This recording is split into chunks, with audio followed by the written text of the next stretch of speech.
कुत्तो ऐं हड्डी।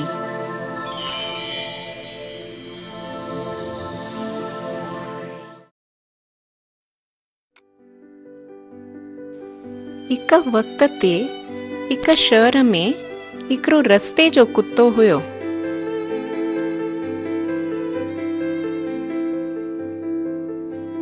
त कचड़े जे दॿे मूं जेकी मिलेसि उहो ई खाइण खां सवाइ हुनखे ॿियो कोई चारो न हुयो।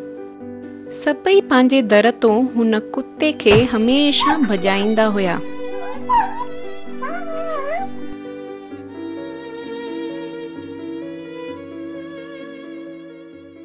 हिकिड़े ॾींहुं वो कुत्तो कासाई जी दुकान ॿाहिरों लंघियो। तीवण ऐं मुर्गियूं लटकियल ॾिसी मुंहं में पाणी अचण लॻुसि।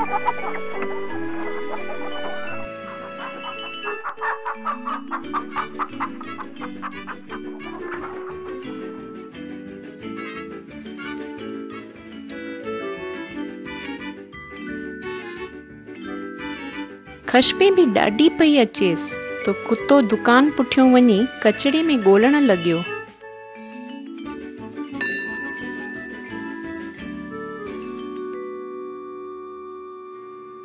सोचण लॻो शल कोई वॾी हड्डी मिली वञे चॿाइण लाइ। ओहिमहिल ई कासाई कुझु फिटी करण लाइ ॿाहिरि आयो। कुत्ते खे ॾिसी दया आयसि। मन में सोची कुझु अंदरों खणी अचांसि वीचारे कुत्ते वास्ते।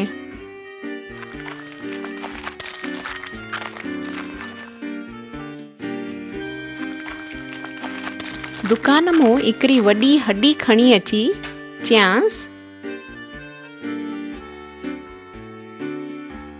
हली आ, ॾिस तुंहिंजे वास्ते हिकिड़ी हड्डी खणी आयो आहियां, अची वठ मूंखों। कुत्तो ख़ुशि थी वियो। कासाई वटि पुछ लोॾींदो वियो ऐं हथ चटण लॻुसि। कासाईअ उहा हड्डी ॾिनासि। कुत्तो शुक्रगुज़ारीअ सां हड्डी वठी हुतां हलियो वियो।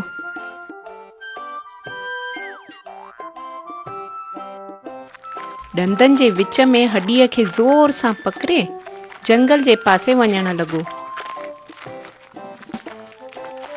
उते एकांत में खाइणो हुयुसि जिते ॿिया कुत्ता हड्डी खोसण लाइ न बीठा हुजनिसि।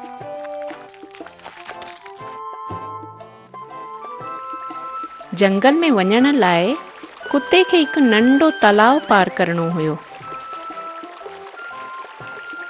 हुन मथां ठहियल लकड़ीअ जी पुल जे रस्ते तों वञण लॻो।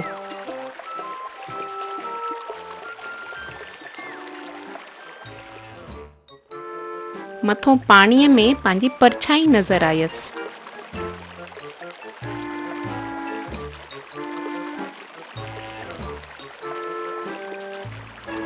पर बेवकूफ़ कुत्ते सम्झी त ॿियो कोई कुत्तो हुनखे हेठों ॾिसे थो ऐं हुन जे वात में भी सुठी रस भरी हड्डी नज़र आयसि।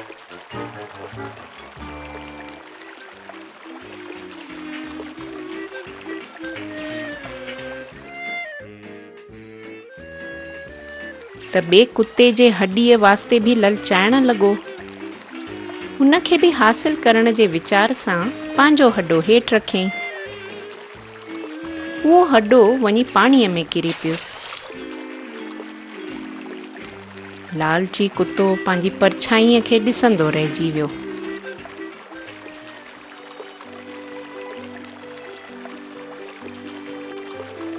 कुत्ते पंहिंजी ग़लती महसूसु कयईं।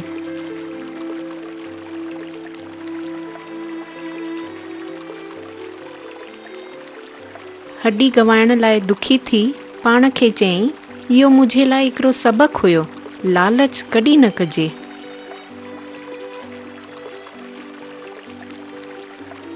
पोइ उहो कुत्तो कॾहिं लालची न थियो।